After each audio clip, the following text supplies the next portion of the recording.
Hormati seluruh proses hukum yang ada. Ya. Tapi nggak apa-apa Pak, nama-namanya dicatut Pak, masih dibawa-bawa Pak. Nama Pak Jokowi sama keluarga masih dibawa.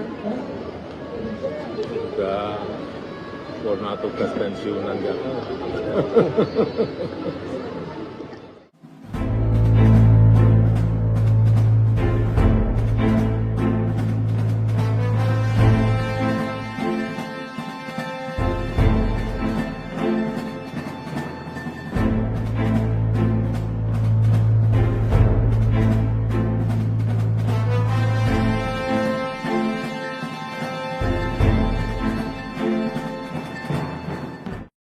Ketua Umum PDI Perjuangan Megawati Soekarnoputri juga turut menanggapi soal Hasto yang jadi tersangka KPK.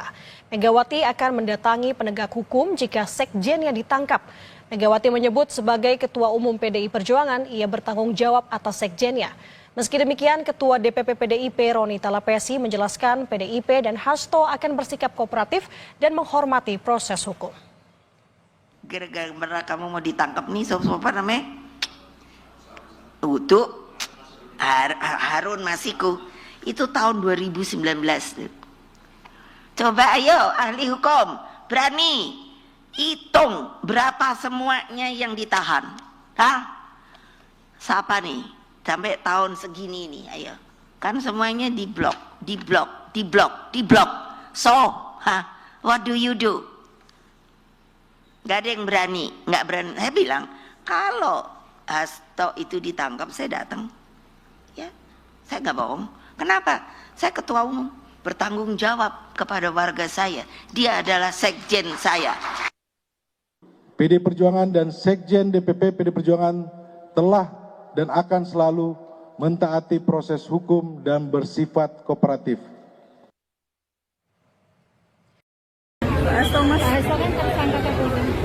Kenapa yang ditanyakan saya ya? Tanya ke KPK. Kenapa yang ditanyakan saya ya? Tanya ke KPK. Nggak ada kaitannya ya. Ya Mas.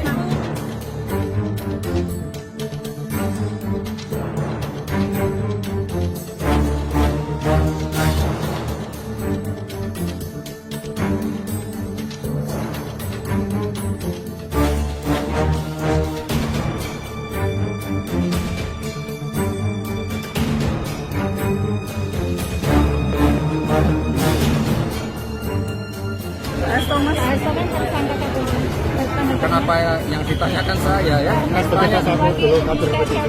Tanya ke KPK. Nggak ada kaitannya ya.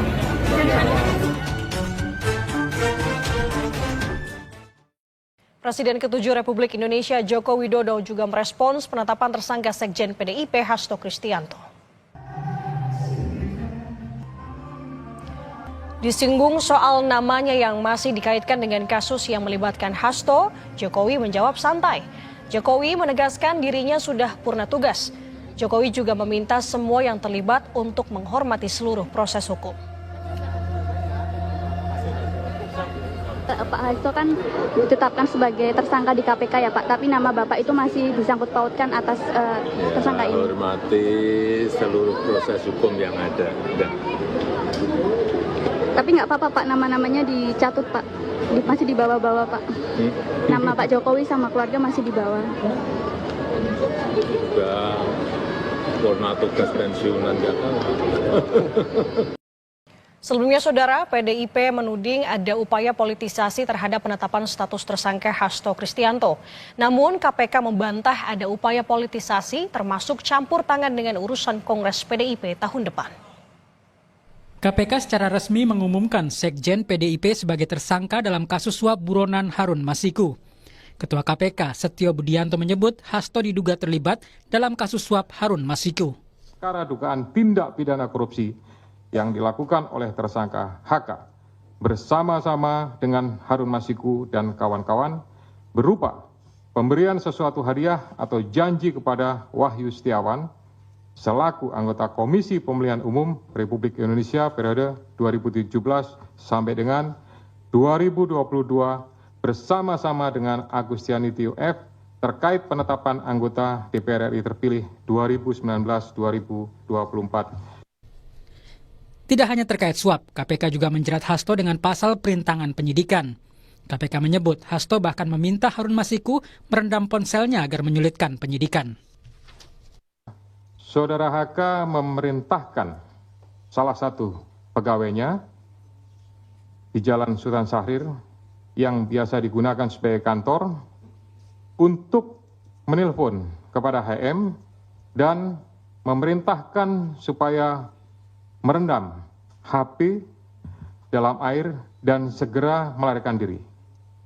Bahwa pada tanggal 6 Juni 2024, sebelum saudara HK diperiksa sebagai saksi oleh KPK, saudara HK memerintahkan kepada salah satu pegawainya untuk menenggelamkan HP yang dalam penguasaan pegawai tersebut agar tidak ditemukan oleh KPK. PDI Perjuangan bereaksi atas penetapan sekjen mereka sebagai tersangka di KPK. PDIP menduga pengenaan pasal perintangan penyidikan adalah langkah politis KPK. Ketua DPP PDIP, Roni Talapesi mengklaim sekjen PDIP, Hasto, yang kritis menjadi dalih penetapan tersangka. Pasal obstruction of justice hanya formalitas teknik hukum saja. Alasan sesungguhnya dari menjadikan sekjen DPP PD Perjuangan sebagai tersangka adalah motif politik. Terutama karena sekjen DPP PD Perjuangan tegas menyatakan sikap-sikap politik partai menentang upaya-upaya yang merusak demokrasi, konstitusi, juga terhadap cawe-cawe penyalahgunaan kekuasaan atau abuse of power di penghujung kekuasaan mantan Presiden Joko Widodo. Harun Masiku diketahui terbang ke Singapura melalui Bandara Suta pada 6 Januari 2020. Besoknya, Harun Masiku diketahui kembali ke Indonesia yang terekam melalui CCTV Bandara Suta. Sehari berselang, KPK menangkap tangan suap pejabat KPU untuk mekanisme PAW di DPR RI. 9 Januari, Harun Masiku ditetapkan sebagai tersangka oleh KPK dan pada 12 Januari, Harun Masiku masuk daftar pencarian orang oleh KPK. Setahun berselang, nama Harun Masiku masuk dalam daftar Red Notice Interpol. Terakhir, imigrasi menyebut status pencegahan untuk Harun Masiku belum diperpanjang KPK. Dua terpidana dalam kasus suap Harun Masiku adalah Wahyu Setiawan, Komisioner KPU periode 2017-2022, dan Agustiani Tio Fridelina. Terpidana Wahyu Setiawan menerima suap senilai 600 juta rupiah dalam bentuk uang dolar Singapura dengan perantaran Agustiani. Suap dilakukan untuk memuluskan politisi PDIP Harun Masiku menjadi pengganti antar waktu untuk caleg PDIP Nazarudin Kemas di Dapil 1 Sumatera Selatan. Padahal seharusnya yang menggantikan Nazarudin Kemas saat itu adalah caleg Rizky Aprilia. Usai ditetapkan tersangka, Hasto masih memiliki hak untuk mengajukan pra-peradilan. Namun PDIP belum memutuskan akan menempuh upaya hukum itu lebih lanjut. Tim Liputan Kompas TV. Setelah usai tetapkan Hasto Kristianto sebagai tersangka, Sekjen PD Perjuangan kini dicegah ke luar negeri. Pencegahan ini sudah dilakukan setelah KPK mengumumkan penetapan tersangka terhadap Sekjen PD Perjuangan Hasto Kristianto dalam kasus suap pergantian antar waktu Harun Masiku dan perintangan penyidikan.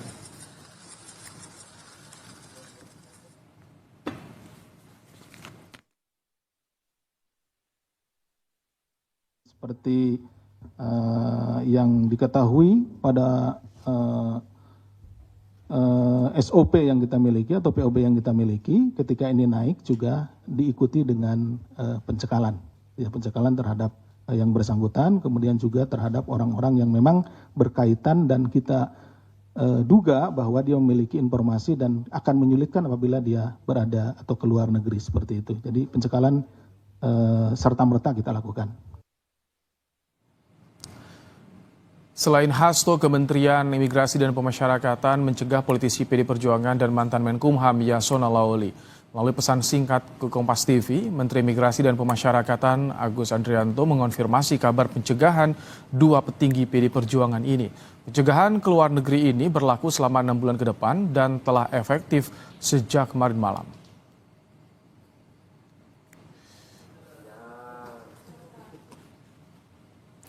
Kalau saya tidak salah baca ada nama Yasona Lawli pencekalan kemarin malam, kata Menteri Migrasi dan Pemasyarakatan Agus Adrianto dalam pesan singkat kepada Kompas TV.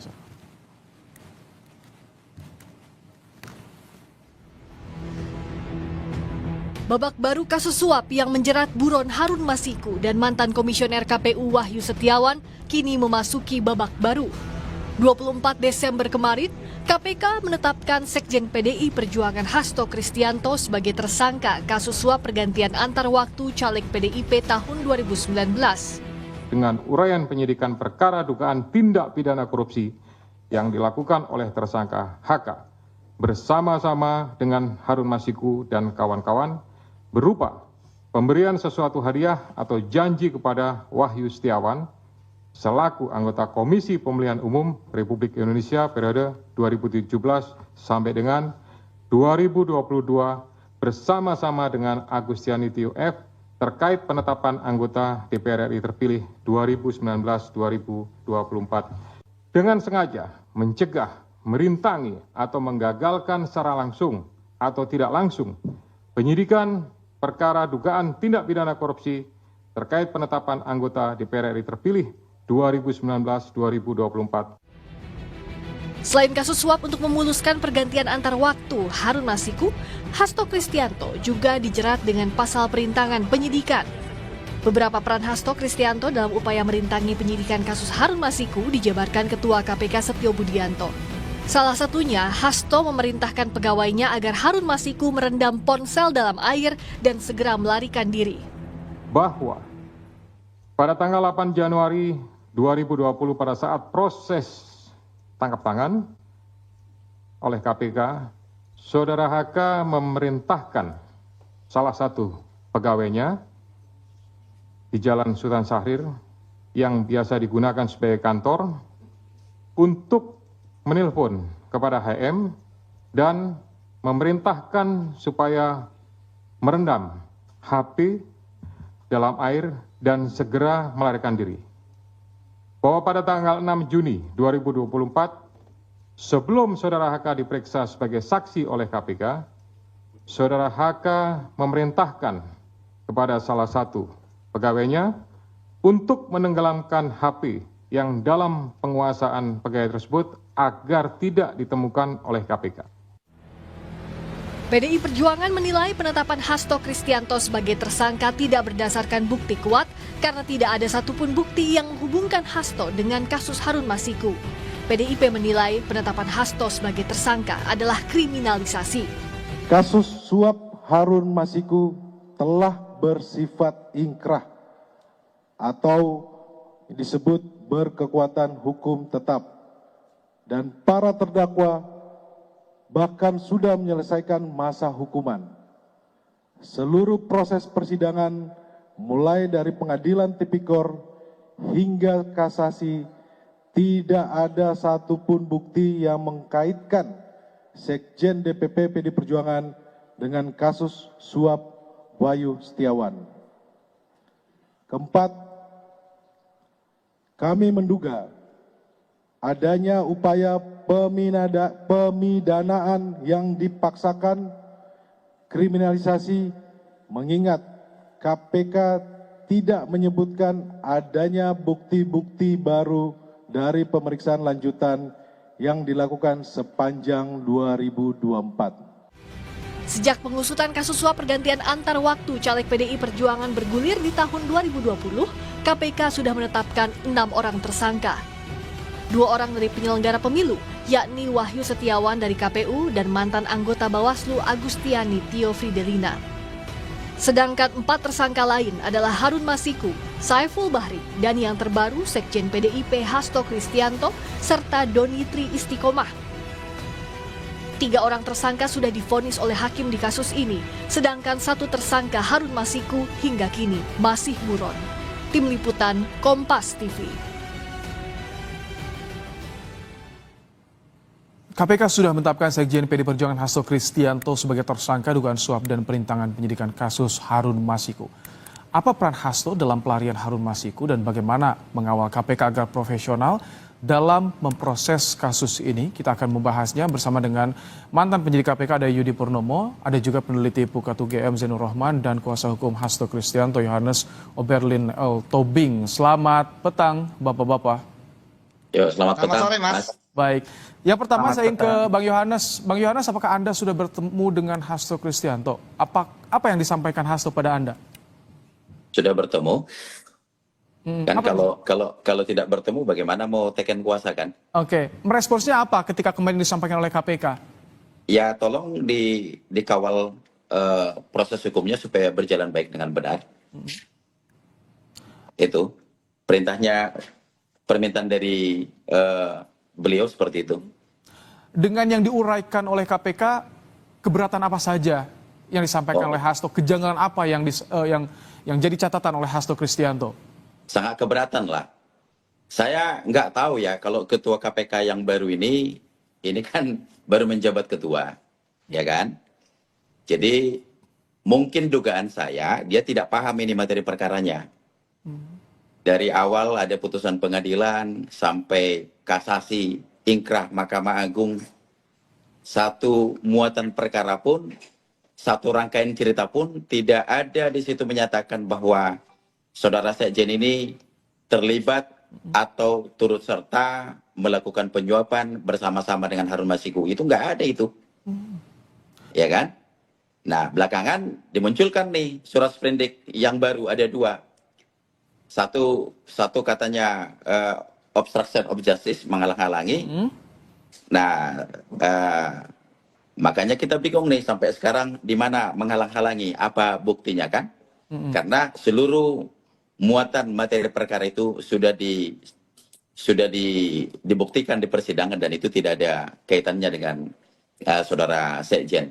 Demikian, Mas. Oh, jadi dari awal bahkan ketika BAP sampai ke amar putusan persidangan tidak ada yang mengkaitkan dengan nama Hasto Kristianto di kasus ini? Tidak ada. Makanya saya bingung nih pernyataan saudara ketua KPK ini. Kalau boleh nanti saya kirim putusan supaya beliau baca gitu. Oke. Ya kan? Jadi itu tuduhannya itu sangat luar biasa loh itu, ya. Baik. Disebut bahwa bersama-sama melakukan suap dengan Harun Masiku, disuruh diperintahkan kepada saudara Kusnadi untuk mencelupkan handphonenya. Itu sampai sekarang handphonenya masih ada, suruh periksa aja tuh. Handphonenya saudara Kusnadi, suruh ketua KPK, itu masih ada buktinya dipegang. Nomor itu masih aktif sampai sekarang. Baik. Nah, jadi saya menduga ini para penyidik-penyidik ini tidak memberikan data yang tepat nih kepada ketua KPK. Handphonenya masih ada sampai sekarang. Oke. KPK kan punya alat yang canggih, mau dicelupkan atau tidak, ada nggak perbuatan itu? Ada nggak data-data, ada nggak fakta-fakta itu? Mereka kan punya alat itu. Jadi saya kira makanya nggak paham materi tuduhan perkara. tak ada data, tak ada bukti, fakta yang diyakini ada keterkaitan Hasto Kristianto di kasus ini. Nggak ada. Baik. Nanti saya kirim putusan pengadilan. Baik, saya ingin mendengarkan supaya tahu. dari Mas Yudi Purnomo kalau nih. yang paling ini menjadi tudingan yang sangat menyesatkan. Ini pemberitaan yang menyesatkan ini. Oke. Masa saudara Sekjen menyuruh saudara Kusnadi untuk mencelupkan handphonenya. Sebelum saya nanti beri kesempatan ke Mas Yudi. Tapi soal pencekalan sudah ada informasi, Bang Yohanes, soal pencekalan Hasto ini. Nah, itu sudah mendapatkan suratnya? Kami baru terima hari ini. Oke, sudah diterima surat pencekalan oleh imigrasi selama 6 bulan ya? Ya. Hasto dan Yasona ya informasinya? Ya, saya juga baru dapat dari media kalau Pak Yasona juga dicekal, kan gitu ya. Oke, tapi kalau surat yang secara resmi disampaikan dari imigrasi baru Hasto aja yang diterima? Baru kita terima hari ini. Oke, baik. Mas Yudi, ketika tadi ada tuduhan KPK tak punya data, tak punya bukti soal keterkaitan Hasto, karena dari BAP sampai amar putusan tidak ditemukan ada keterkaitan di situ. Bagaimana? Dulu Anda pernah di KPK. Sejak kasus ini bergulir, Anda seperti apa yang Anda ketahui soal ini, Mas Yudi?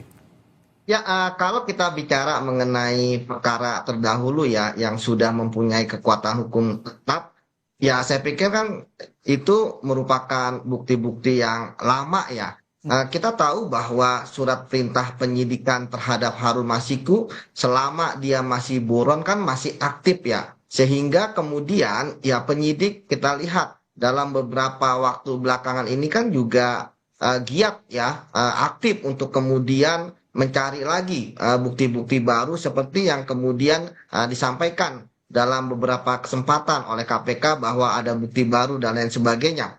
Yang kita tahu bahwa tindakan penyidik KPK, kita tahu melakukan penggeledahan di beberapa tempat, kemudian juga pemeriksaan saksi-saksi, ya, penyitaan dan sebagainya. Saya pikir itu adalah bukti yang berkembang, ya, pasca bukti-bukti yang terdahulu. Itu yang pertama. Kemudian yang kedua, ya memang terkait dengan apa yang disampaikan oleh Pak Setio, beliau kan mewakili institusi KPK, mewakili 5 pimpinan KPK yang lain. Artinya bukan berdiri sendiri di Pak Setio ya sebagai ketua KPK. Saya pikir bahwa kronologis yang disampaikan itu adalah bentuk transparansi yang bukti-buktinya dan sebagainya sebenarnya sudah disampaikan ketika ekspos. Misalnya ketika ada perbuatan A, maka di ekspos tersebut ya akan diuji perbuatan-perbuatan tersebut. Kita tahu misalnya ekspos itu dihadiri oleh 5 orang pimpinan KPK dan semuanya sepakat bulat.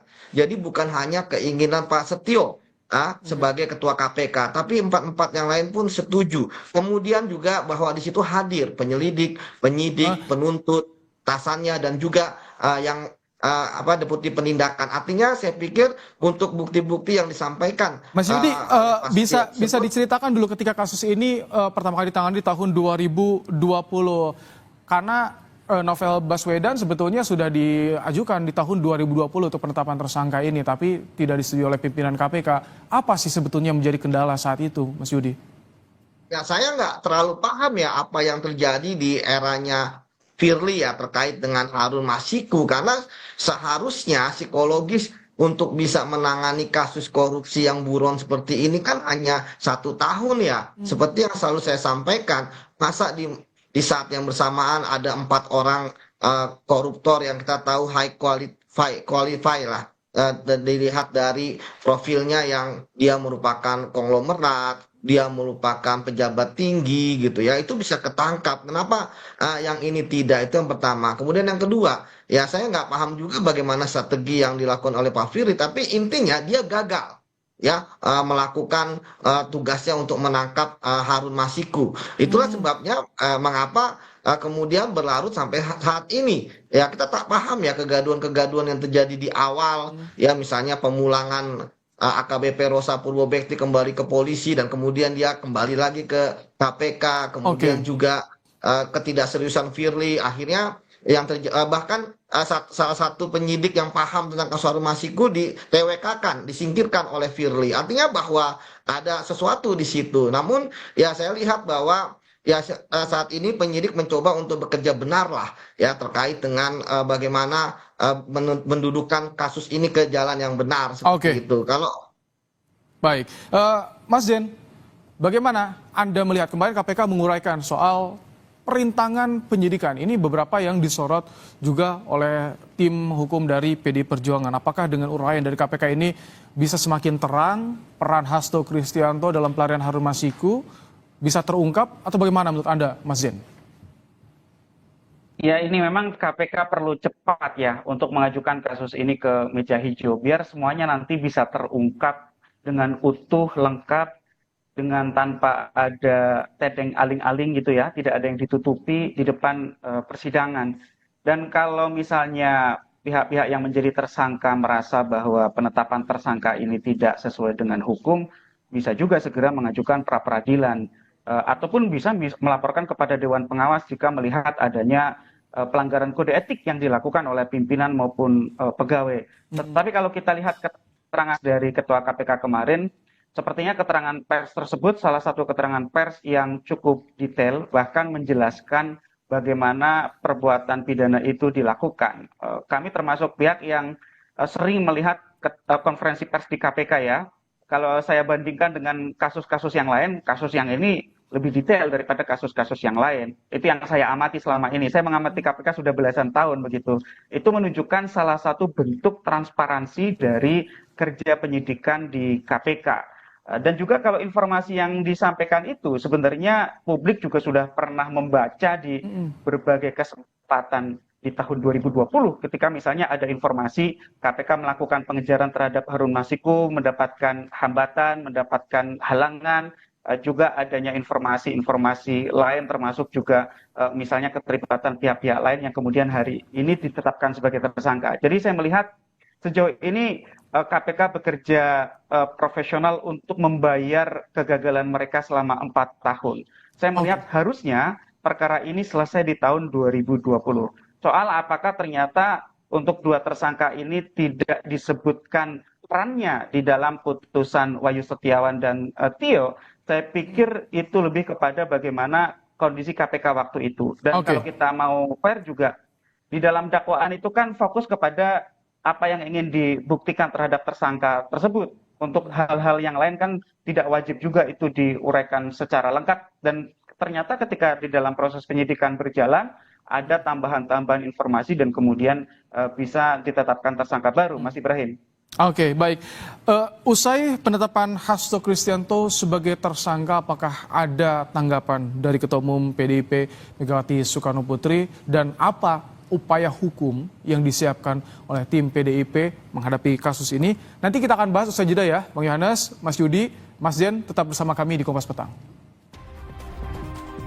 Jadi kita bahas soal bagaimana pasca penetapan Hasto Kristianto sebagai tersangka oleh KPK di kasus suap Harun Masiku. Masih bersama kita sore ini ada Yudi Purnomo, ada Yohanes Obrelin dan juga Zainur Rahman dari Pukat UGM. Bang Yohanes, sejauh ini sudah ada respons dari Ketua Umum PDIP Megawati Soekarno Putri pasca Hasto Kristianto jadi tersangka?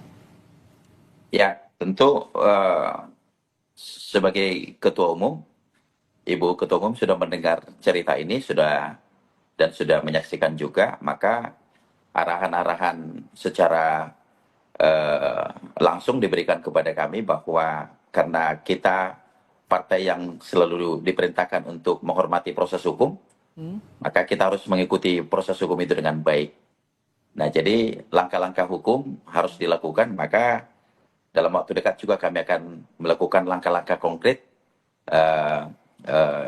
untuk membela kepentingan klien kami. Begitu, Mas. Seperti apa upaya hukum yang akan dilakukan? Apakah langsung akan menempuh pra-peradilan atau menyiapkan bukti-bukti yang dimiliki oleh tim hukum PDIP? Seperti apa, Bang Yohanes?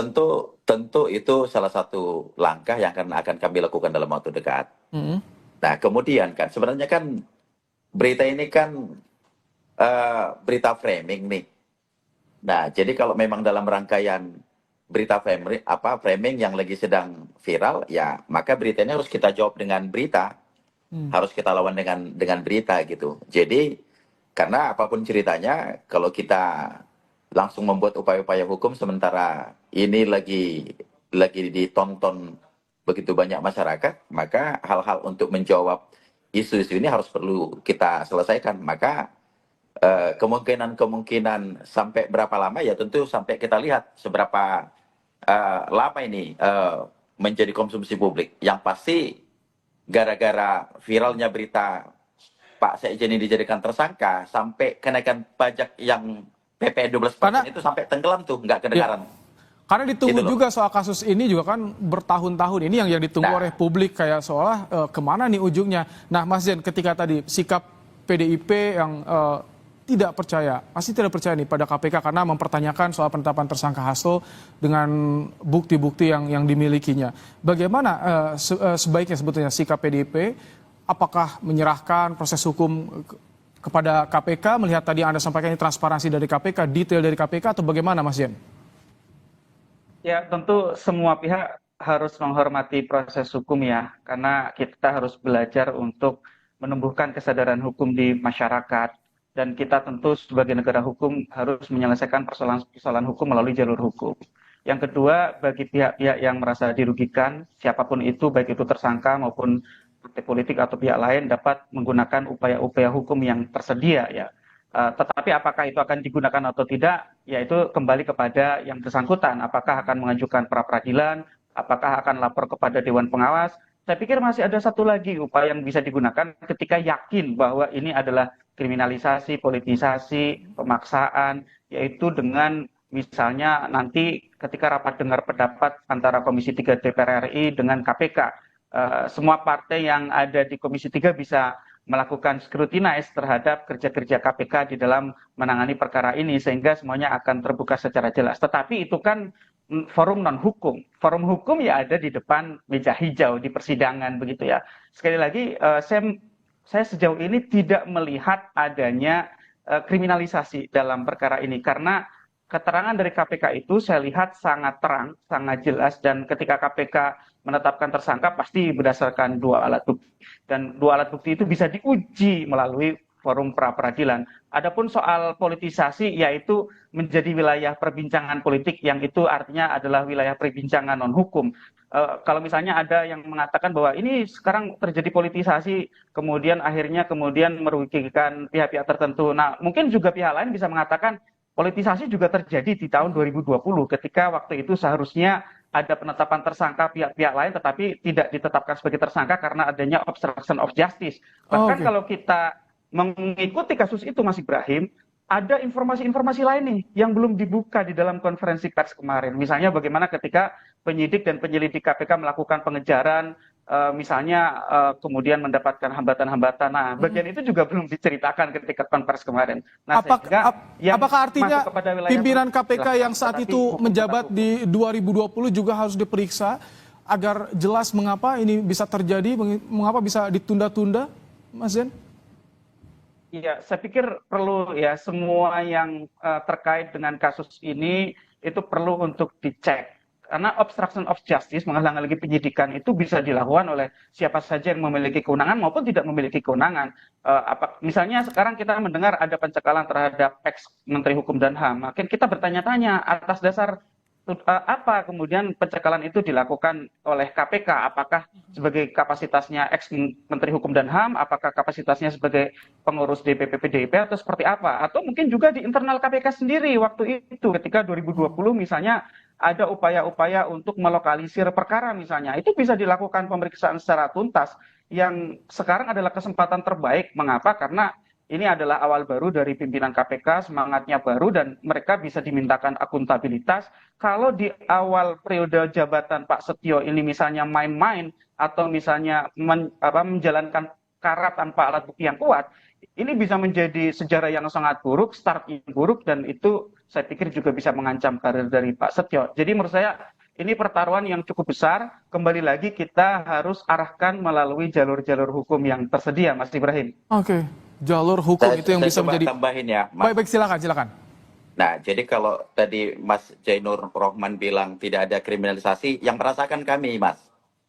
Bisa bayangkan, ya, kita dipanggil untuk mendampingi saudara Sekjen dipanggil sebagai saksi.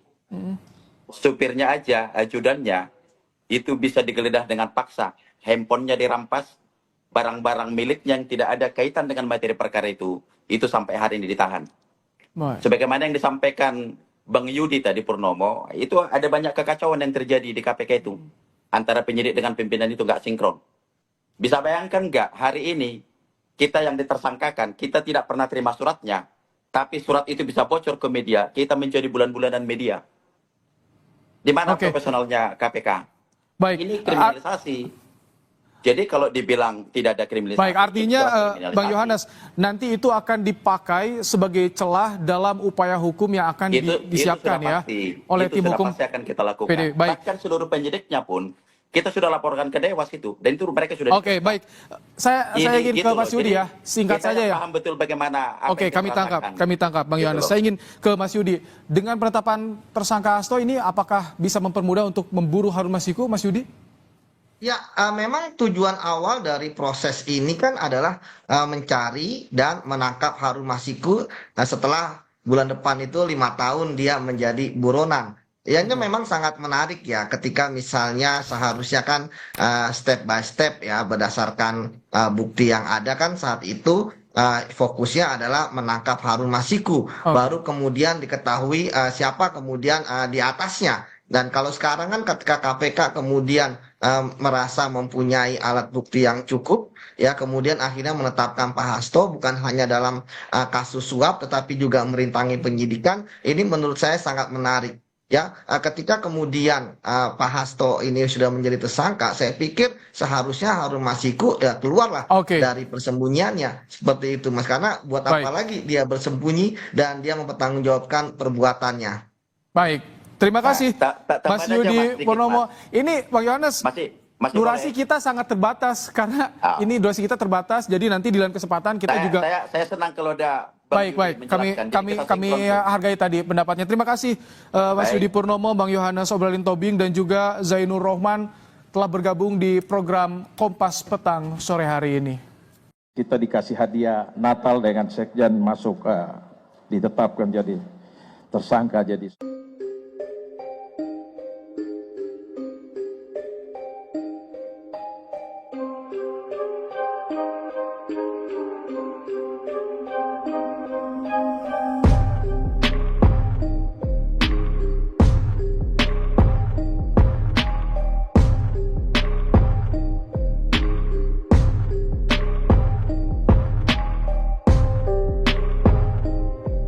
Teman dari DPP, kemudian Badan Hukum PDI Perjuangan malam ini menyampaikan beberapa hal terkait dengan penetapan Sekjen PDI Perjuangan sebagai tersangka oleh PDI Perjuangan, oleh KPK. Ini masalahnya kita lagi sibuk Natalan, ini kita dikasih hadiah Natal dengan Sekjen masuk ditetapkan jadi tersangka jadi sorry. Nah, sebenarnya peristiwa ini mengkonfirmasi apa yang disampaikan oleh Ibu Ketua Umum pada tanggal 12 Desember bahwa partai akan di-out pada rencana Kongres nanti. Jadi ini sebenarnya penegasan. Jadi penetapan Sekjen sebagai tersangka hari ini semakin mengukuhkan keyakinan kami orang partai bahwa oh ya ini bagian dari membenarkan apa yang disampaikan oleh Ibu Ketua Umum.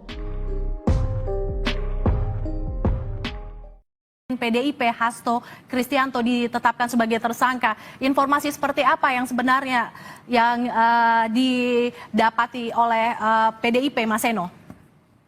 Ya, kurang lebih sama informasi yang kita dapat dari pemberitaan sejauh ini masih berupa berita dari berbagai sumber yang masih belum dikonfirmasi melalui keterangan resmi dari teman-teman di KPK. Artinya sejauh ini kami masih membaca dari berita, kami masih belum membaca langsung surat tersebut dan kami menunggu pemberitaan resmi yang lebih akurat. Tetapi sejauh ini kita semua menunggu bagaimana akhirnya perjalanan dari case ini bisa dilakukan dengan baik. Tentunya harapannya semuanya dijalankan secara profesional, bukan karena isu politisasi hukum, bukan karena titipan-titipan, bukan karena kriminalisasi, tetapi kita tentu mengharapkan profesionalitas untuk menjaga marwah penegakan hukum kita. Jadi kita menunggu informasi resmi itu sambil terus mengupdate informasi, Mbak. Jadi belum ada informasi resmi yang didapat oleh PDIP dari KPK terkait penetapan tersangka ini? Sejauh ini belum. Kami masih menunggu dan tentunya nanti akan diberikan suatu keterangan pers secara resmi oleh DPP partai apabila semua informasi sudah berhasil kami dapatkan. Mas Seno, saat ini bisa diinformasikan posisi Sekjen PDIP Hasto Kristianto sedang berada di mana, Mas Seno? Yang saya tahu sebagai Sekjen pasti berada di Jakarta. Jadi selama ini pun beliau juga selalu standby. Dan sebagai tugas sebagai Sekjen tentu harus banyak di Jakarta. Setahu saya hari ini juga masih di Jakarta. Terakhir, Mas Seno sendiri berkontak dengan Sekjen PDIP, kapan Mas Seno? Cukup lama ya, tapi yang pasti hari ini saya belum sempat berkomunikasi secara langsung dengan beliau. Saya sendiri masih pulang ke Surabaya, persiapan Nataru, sehingga tidak bisa bertemu secara langsung. Tetapi terakhir saya komunikasi, kita membahas tentang HUT partai, rencana-rencana acara. Jadi memang kita tahulah suasana kebatinan di internal partai selama kurang lebih beberapa bulan terakhir kita siaga satu.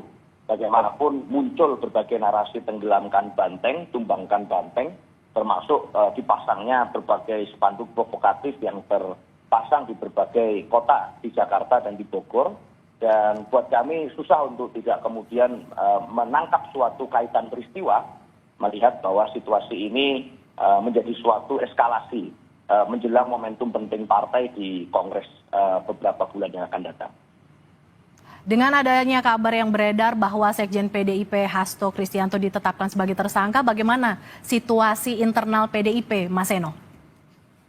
Ya, kita semua tetap mengikuti perkembangan kasus dengan baik. Kita semuanya berharap agar semua menjadi profesional. Kita tahu bahwa kalau kita lihat beberapa hari yang lalu soal Bank Indonesia saja yang dilakukan suatu pernyataan yang mengatakan bahwa ada tersangka, itu kemudian bisa terjadi suatu proses koreksi.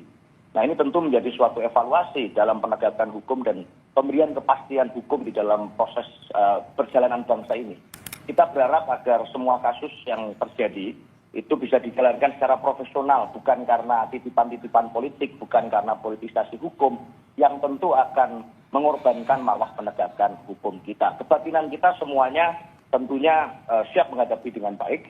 Kita akan fokus di dalam bagaimana konsolidasi internal partai agar Kongres tidak diaut-aut, tidak terus diacak-acak oleh kekuatan-kekuatan yang terorganisir. Itu yang kita siapkan. Mas Eno, dalam kabar yang beredar ada juga informasi SPDP yang diduga bocor, surat perintah dimulainya penyidikan. Seperti apa terkait SPDP yang diduga bocor ini, informasinya diperoleh oleh PDIP? Saya juga nggak mengerti ya, bahkan saya sendiri belum membaca secara langsung surat itu. Artinya yang saya baca itu baru dari sumber-sumber kedua, sumber sekunder dari berita. Yang saya rasa itu juga yang menjadi ramai di publik. Bocoran kasus itu kemudian kan, bocoran surat itu kan kemudian munculnya dari berita-berita terlebih dahulu. Sehingga pasti kita juga membutuhkan suatu keterangan resmi. Bahkan kalau saya dengar tidak salah dari juru bicara KPK saja mengatakan masih akan mengecek dulu kasus ini. Maka saya rasa kita bersabar menunggu itu. Kita semuanya menahan untuk kemudian berandai-andai lebih jauh. Tetapi tentu ya, kita semua bersiap-siap untuk apapun yang kemudian menjadi persoalan nantinya. Kita menunggu keterangan resminya, Pak. Mas Eno, beberapa waktu lalu sempat ada ramai pernyataan Sekjen PDIP Hasto Kristianto dalam tayangan podcast yang sempat menyebut bahwa ada informasi dirinya akan ditetapkan sebagai tersangka. Kemudian hari ini kita juga mendapat informasi bahwa ada dugaan SPDP diduga bocor. Dan kemudian Sekjen PDIP Hasto Kristianto ditetapkan sebagai tersangka KPK. Bagaimana PDIP mengartikan situasi terkini saat ini? Ya, saya rasa informasi yang disampaikan oleh Gen Partai pada saat berikan keterangan itu kan pasti informasi yang berasal dari sumber-sumber yang juga kredibel. Maka sebenarnya suasananya sudah cukup lama jadi di mana kita tahu bahwa panggilan hukum kepada Pak Kristianto itu terjadi tidak hanya sekali dua kali, tetapi beberapa kali kan itu menjelang momentum pilkada. Buat kami mendekati momentum pilkada, lalu ada panggilan-panggilan hukum kepada sekjen partai dilakukan beberapa kali, sehingga kasus ini menjadi muncul kasus lama yang kemudian saya rasa ya belum ada kejelasan. Lalu terjadi pemanggilan demi pemanggilan. Nah, tentu kalau membaca dinamika yang terjadi percakapan di media sosial, media sulit itu kemudian tidak mengkaitkan peristiwa hukum ini dengan case politik. Bagaimana kemudian banyak kader-kader partai yang bersuara secara lantang, banyak yang kemudian menyampaikan kritik, banyak kemudian yang melakukan langkah-langkah tegas terkait dengan kesetiaan kepada konstitusi dan seterusnya, yang itu kemudian disadari betul oleh semuanya sangat mungkin membawa konsekuensi, termasuk konsekuensi politisasi hukum. Oleh karena itu saya rasa susah untuk tidak mengaitkan satu peristiwa dengan peristiwa yang lain di dalam kes ini. Maka kami mengharap betul apapun keterangan yang disampaikan KPK nanti bisa benar-benar profesional, bukan dalam konteks politisasi hukum, karena kami juga selalu mentaati hukum, kami menghargai proses hukum, dan Pak Hasto Kristianto sendiri secara pribadi dan diikuti, itu setiap kali dilakukan panggilan kan juga datang untuk memberikan keterangan sebagai warga negara yang baik. Maka kita juga mengharapkan penegak hukum melakukan tugasnya dengan profesional dan baik, sesuai dengan amanat undang-undang. Itu, Pak. Baik, terima kasih Aryo Seno Bagaskoro, juru bicara PDI Perjuangan terkait dengan SPDP yang diduga bocor. Sekjen PDIP Hasto Kristianto ditetapkan sebagai tersangka KPK. PDIP menyatakan masih belum melihat SPDP yang beredar yang diduga bocor terkait dengan penetapan Sekjen PDIP Hasto sebagai tersangka. Terima kasih Mas Seno sudah bergabung dalam Breaking News Kompas TV. Terima kasih Mbak. Terima kasih banyak. Saudara, KPK menetapkan Sekjen PDI Perjuangan Hasto Kristianto sebagai tersangka kasus suap pergantian antar waktu caleg PDIP tahun 2019. KPK menyebut Hasto memberikan suap pada mantan anggota KPU Wahyu Setiawan. Dalam uraiannya, KPK menyebutkan jika Hasto Kristianto memberikan suap pada mantan anggota KPU Wahyu Setiawan. Selain kasus suap untuk memuluskan pergantian antar waktu Harun Masiku, Hasto Kristianto juga dijerat dengan pasal perintangan penyidikan.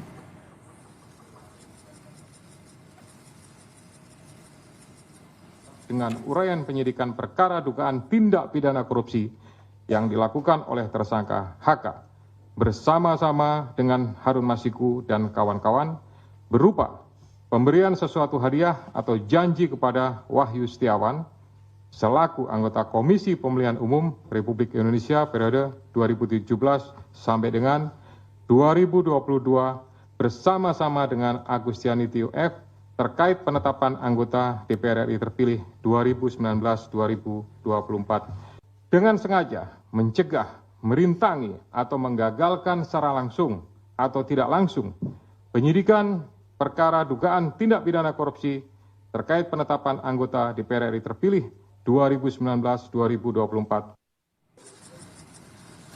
Beberapa peran Hasto Kristianto dalam upaya merintangi penyidikan kasus Harun Masiku dijabarkan Ketua KPK Setio Budianto.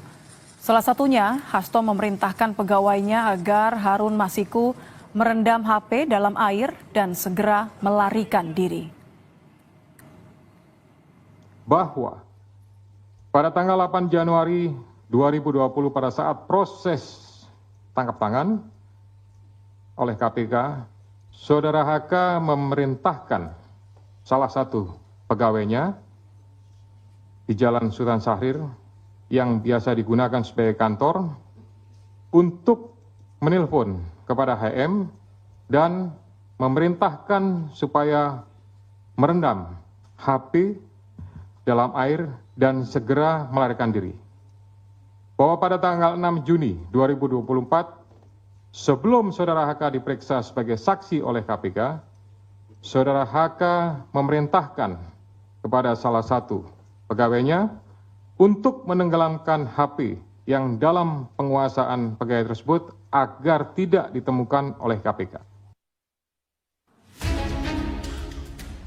Kasus dugaan suap yang menjerat mantan komisioner KPU Wahyu Setiawan dan buron Harun Masiku kini memasuki babak baru. Sekjen PDI Perjuangan Hasto Kristianto kini ditetapkan sebagai tersangka kasus suap untuk memuluskan pergantian antar waktu caleg dari PDI Perjuangan saat itu, Harun Masiku. Selain jadi tersangka kasus suap pada komisioner KPU Wahyu Setiawan, Hasto juga ditetapkan sebagai tersangka perintangan penyidikan di kasus yang sama. Ketua KPK Setio Budianto menyebutkan Hasto Kristianto diduga mengkondisikan para saksi agar tidak memberikan keterangan sebenar-benarnya dan tidak memojokkan dirinya saat pemeriksaan kasus suap Wahyu Setiawan.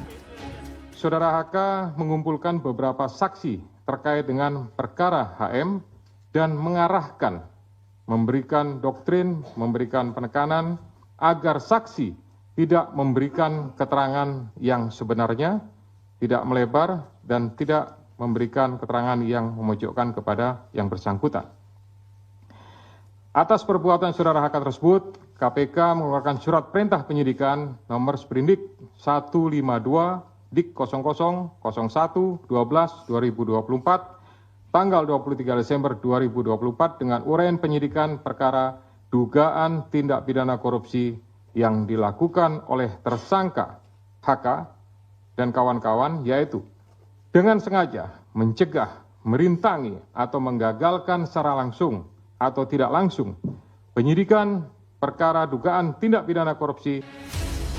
Sejak pengusutan kasus suap pergantian antar waktu caleg PD Perjuangan bergulir di tahun 2020, KPK sudah menetapkan 6 orang tersangka. 2 orang dari penyelenggara pemilu yakni Wahyu Setiawan dari KPU dan mantan anggota Bawaslu Agustiani Tio Fridelina. Sedangkan 4 tersangka lain adalah Harun Masiku, Saiful Bahri, dan yang terbaru Sekjen PDI Perjuangan Hasto Kristianto serta Doni Tri Istiqomah. 3 orang tersangka sudah divonis oleh hakim di kasus ini, sedangkan 1 tersangka, Harun Masiku, hingga kini masih buron dan tengah diburu KPK. Jejak pelarian Harun Masiku pun terus diselidiki KPK. Tim Liputan Kompas TV. Juri bicara PDIP Guntur Romli menilai penetapan Hasto sebagai tersangka tidak disertai bukti yang kuat dan bermuatan politis. Guntur Romli menilai penetapan Hasto Kristianto sebagai tersangka tidak berdasarkan bukti kuat karena hanya berdasarkan keterangan bukan bukti material. Dirinya menduga penetapan ini juga terkait sikap PDIP yang kritis. Tapi kan selama ini juga tidak ada yang namanya penetapan sebagai tersangka karena kan tidak kuat, buktinya hanya berdasarkan keterangan bukan berdasarkan bukti material. Itu juga kita melihat membaca tadi keterangan pers dari KPK dan juga mungkin saja karena sikap politik dari PDI Perjuangan selama ini mungkin lebih kritis ya. Itu. Kemudian sampaikan masalah intimidasi, ya kami murni melakukan proses penegakan hukum saja, gitu ya. Saya yakin Kedeputian Penindakan sudah melakukan ini dan ini juga menurut saya bagian daripada isi dari memori serah terima yang kami terima dari pejabat lama. Jadi sebenarnya kami juga tinggal melanjutkan sajalah, kira-kira seperti itu. Terakhir tadi Mas Janet sampaikan penjelasan sudah sangat rinci, kemudian kapan ditahan, tentu itu nanti Pak Asep yang akan menentukan. Pimpinan juga tidak punya kewenangan untuk melakukan intervensi kepada penyidik, karena penyidik adalah independen, gitu. Silahkan nanti Pak Asep kalau mau tambahkan terkait masalah kapan ditahan, tapi pastinya ya kita melakukan proses itu sesuai dengan ketentuan yang ada. Kemudian tadi Mbak En sampaikan apakah penetapan ini ada politisasi, ini sama jawabannya murni penegakan hukum, gitu. Kemudian di Kongres ada pihak-pihak yang akan mengganggu. Selama ini ya kami pimpinan sama sekali tidak ada informasi, masukan dan lain-lain terkait masalah Kongres apa segala macam. Kami hanya mendengarkan proses ekspos dan jalannya ekspos. Alhamdulillah, puji syukur kepada Tuhan dihadiri oleh semua pimpinan lengkap, termasuk dari kedeputian yang lain. Ya, jadi posisinya artinya kedeputian di penindakan, tapi dari direktoratnya lengkap, gitu. Ya, sehingga menurut saya keputusannya diambil secara bulat dan itulah yang menjadi sprindik tersebut. Kemudian uang suap sebagian dari HK, ya itu dari hasil yang sudah kami dapatkan saat ini, tapi itu nanti akan menjadi bagian inti daripada materi pemeriksaan yang akan dilakukan oleh para penyidik. Kita akan lakukan, saya mengingatkan kepada para penyidik untuk melakukan proses penyidikan secara profesional. Kemudian Kan dijerat di kementerian ya, karena yang akan dijerat ya itu saya kira nanti Pak Asep lah akan secara teknis. Kemudian tadi yang terakhir ini konvensi pers ini dilakukan biasa kan dulu zaman saya masih di sini itu kan dilakukan pada saat bersamaan dengan penahanan. Kira-kira seperti itu ya.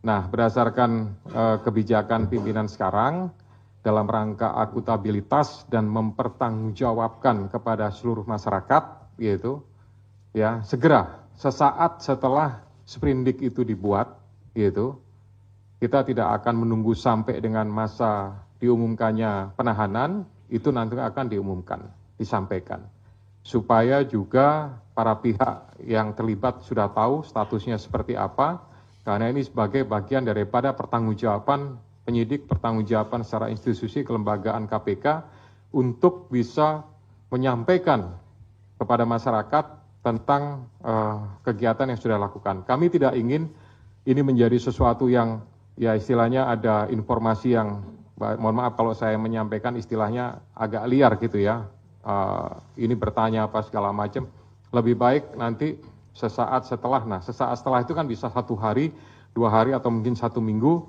itu nanti tentu dari Kedeputian Penindakan yang akan menyarankan kepada juru bicara untuk pengaturan kapan dilaksanakannya. Tapi prinsipnya itu bagian daripada akuntabilitas KPK kepada masyarakat.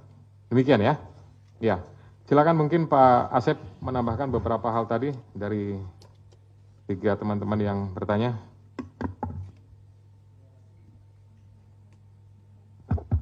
Terima kasih Bapak Ketua.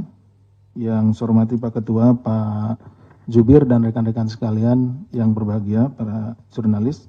Izin menambahkan apa yang telah disampaikan oleh Pak Ketua tadi, yang terkait dengan kapan Saudara HK akan ditahan. Jadi rekan-rekan sekalian, bahwa sprindik yang kami terbitkan pada tanggal 23 kemarin itu merupakan pengembangan penyidikan dari perkaranya Harun Masiku. Jadi saksi-saksi yang saat ini atau keterangan-keterangan yang ada, yang kami himpun, yang tadi Mas Chandra bilang ini sudah lengkap dan lain-lain, itu keterangan-keterangan di mana para saksi itu dipanggil di sprindiknya Harun Masiku. Ya, sehingga nanti untuk sprindik yang baru ini kita tentunya akan memanggil kembali mereka dengan dasar sprindik yang baru ini, sehingga diperlukan waktu untuk melakukan pemanggilan dan meminta keterangan kepada para saksi, dan juga kami akan melakukan penyitaan di mana juga itu yang barang bukti itu juga terkait di perkaranya HM, sehingga diperlukan waktu. Ditunggu saja nanti ya Mas Chandra untuk penahanannya, pasti kita akan kabari seperti itu. Kemudian terkait juga dengan masalah tadi, apakah dari kementerian dan lain-lain akan dilakukan. Pokoknya seperti yang biasa kita lakukan di dalam penyidikan, kalau ditemukan tindak pidana baru yang dilakukan oleh siapapun itu, ya, maka orang itu harus mempertanggungjawabkannya. Tentunya kita akan melalui proses yang ada di sini, mulai dari jenjang direktorat, dilakukan ekspos, kemudian ke kedeputian dan juga ke pimpinan, seperti halnya untuk penetapan tersangka Saudara HK pada hari ini. Jadi melalui jenjang yang ada. Artinya ketika ditemukan, jadi tidak hanya di kementerian, dimanapun jika diketemukan tindak pidana korupsi atau yang berkaitan dengan tindak pidana ini akan kita proses. Kemudian terkait dengan cekal tadi mungkin yang ini Mas Chandra, jadi seperti yang diketahui pada SOP yang kita miliki atau POB yang kita miliki, ketika ini naik juga diikuti dengan pencekalan, ya, pencekalan terhadap yang bersangkutan, kemudian juga terhadap orang-orang yang memang berkaitan dan kita duga bahwa dia memiliki informasi dan akan menyulitkan apabila dia berada atau keluar negeri seperti itu. Jadi pencekalan serta merta kita lakukan. Pencekalan itu seperti biasanya 6 bulan, ya, nanti kan bisa diperpanjang seperti itu. Tidak hanya orang tertentu ya, memang itu semuanya seperti itu gitu, Mas Chandra. Mungkin itu yang bisa kami sampaikan, menambahkan dari Pak Ketua. Terima kasih. Assalamualaikum warahmatullahi wabarakatuh. Baik, stop. Handphone turun dikit.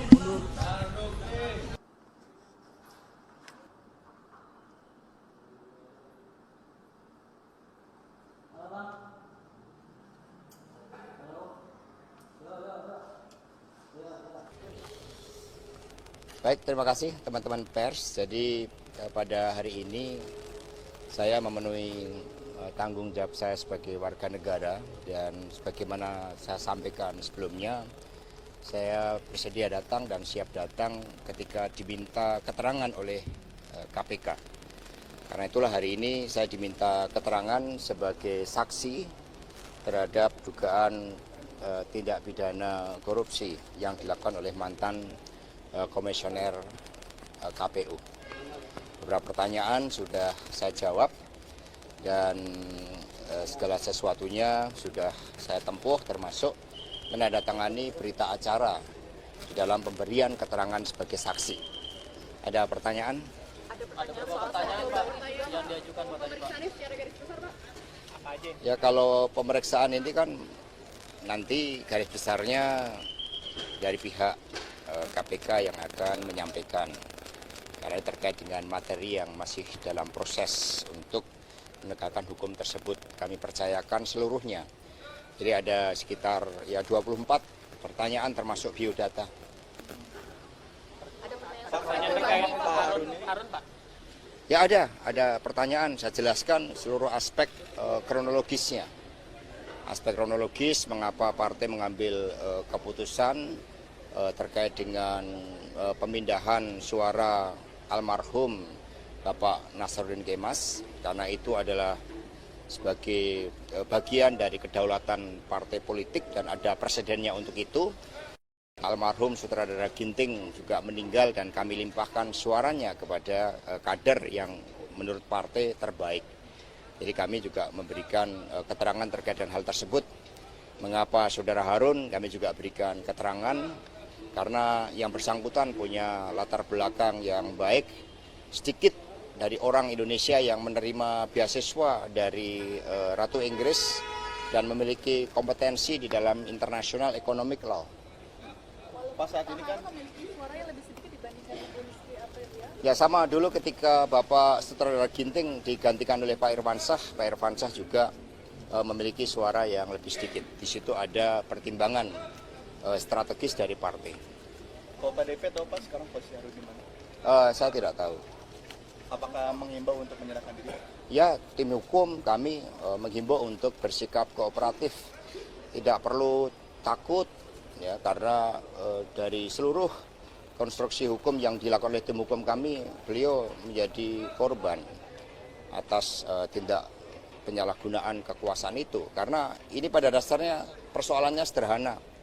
Dan partai melakukan itu terkait dengan proses penetapan calon terpilih. Di mana melalui keputusan Mahkamah Agung dan fatwa MA, Saudara Harun memiliki hak untuk dinyatakan sebagai calon anggota legislatif terpilih setelah pelaksanaan keputusan MA dan MK tersebut. Hanya hak ini ada pihak yang menghalang-halangi. Pak, pada prosesnya itu ada suap yang dilakukan Pak. Bapak sendiri tahu nggak Pak ada suap itu Pak? Sama sekali tidak tahu karena partai telah menegaskan berulang kali melalui surat edaran untuk tidak boleh menyalahgunakan kekuasaan, apalagi sebuah tindakan yang melanggar hukum.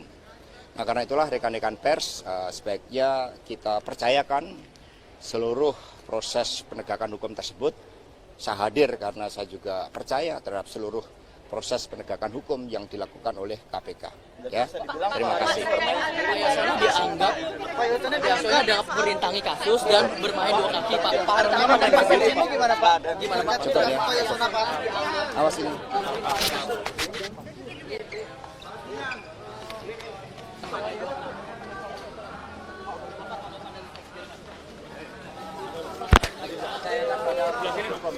Pak berarti Pak kalau berarti Pak Harun ini Pak bermain sendiri Pak. Kalau misalkan Bapak tidak tahu karena Bapak dicabut dulu dong.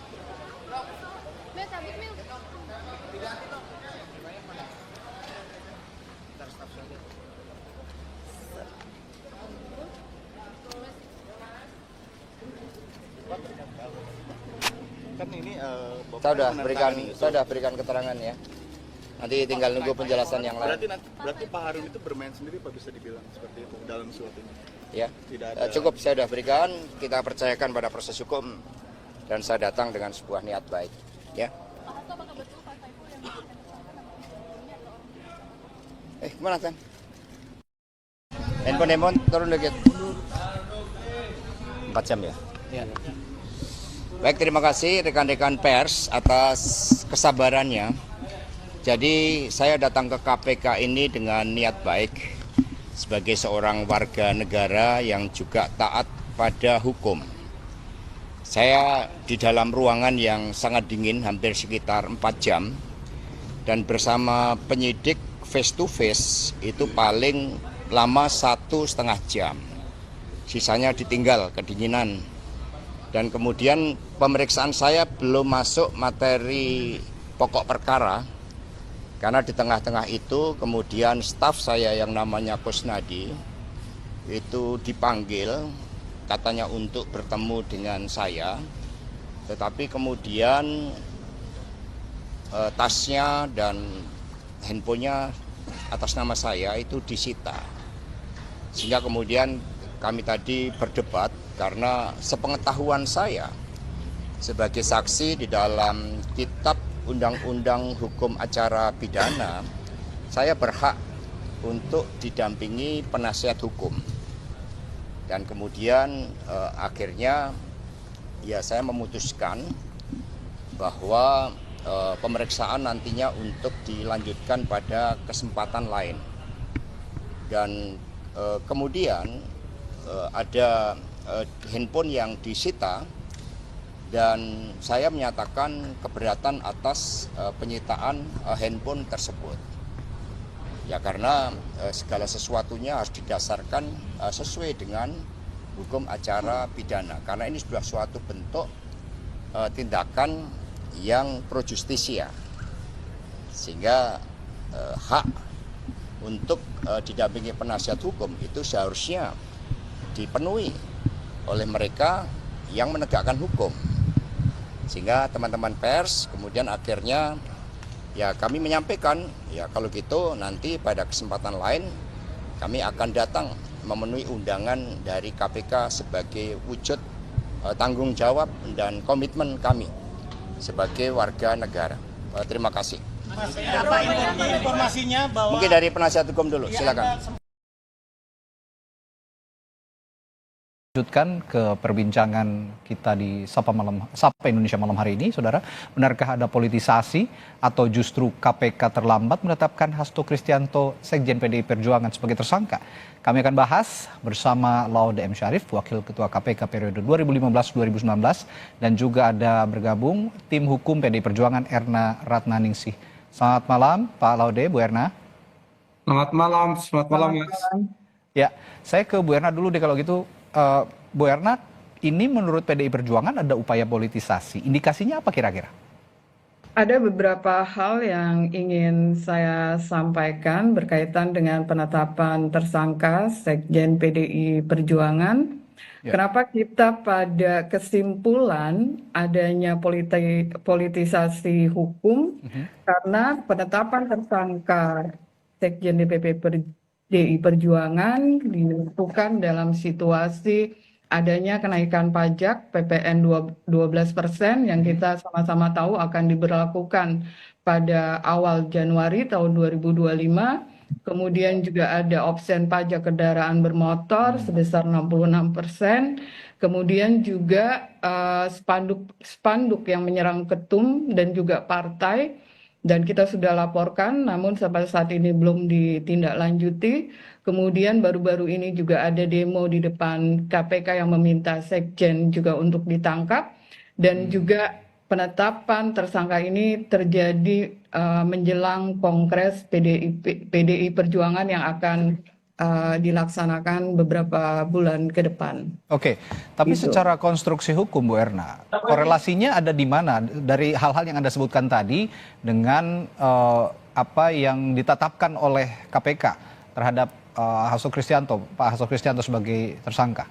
Kita melihat bahwa korelasinya adalah untuk mengganggu tentu saja dari kinerja dari PDI Perjuangan ya dalam melakukan kegiatan-kegiatannya, dan kita juga melihat bahwa ini juga terjadi pemidanaan yang dipaksakan. Sebagaimana tadi kita ketahui ada upaya pembentukan opini publik secara terus-menerus terkait isu Harun Masiku, padahal dalam hal ini tidak ada kerugian negara.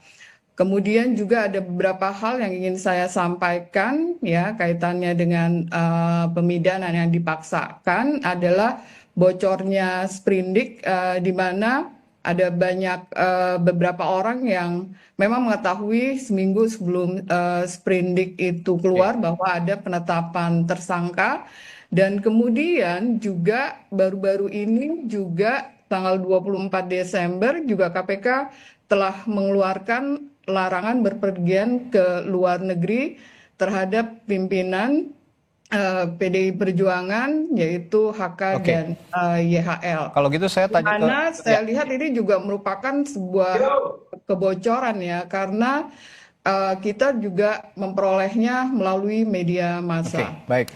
Kalau gitu saya tanya juga ke Pak Laode ini soal sprindik bocor itu tadi. Kalau sprindik bocor, aturannya sebenarnya bagaimana sih Pak secara aturan? Kalau melihat konteks dalam kasus ini kan katanya ada dugaan sprindik ini bocor. Aturannya gimana Pak sebenarnya?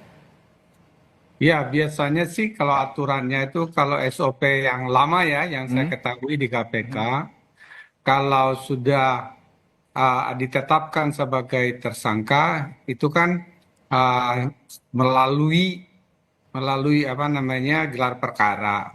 Setelah gelar perkara itu ditentukan si A atau si B jadi tersangka. Setelah itu dibuatlah surat penetapannya sebagai tersangka. Dan biasanya diberikan kalau itu sudah diberikan kepada yang bersangkutan atau yang mewakili atau lawyernya. Sebelum dan biasanya keputusan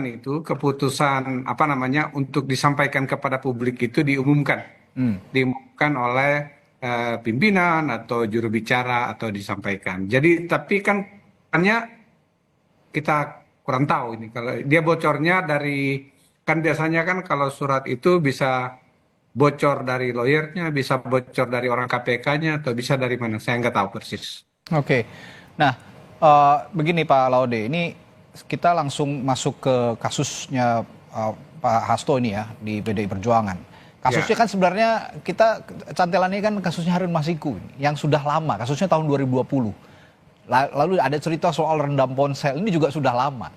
Menurut Anda kenapa baru sekarang KPK menetapkan status tersangka saat terpidana sudah menjalankan hukumannya dan terlebih KPK mengatakan bahwa baru ada bukti baru yang lengkap untuk menjerat Hasto. Ini apakah juga make sense kalau melihat logika hukum? Ya, jadi kalau memang Wahyu Setiawan itu dikenakan pasal suap, maka kan harus ada pemberi bukan cuma penerima. Itu. Dan penerimanya itu siapa? Sudah jelas ya. Wahyu Setiawan.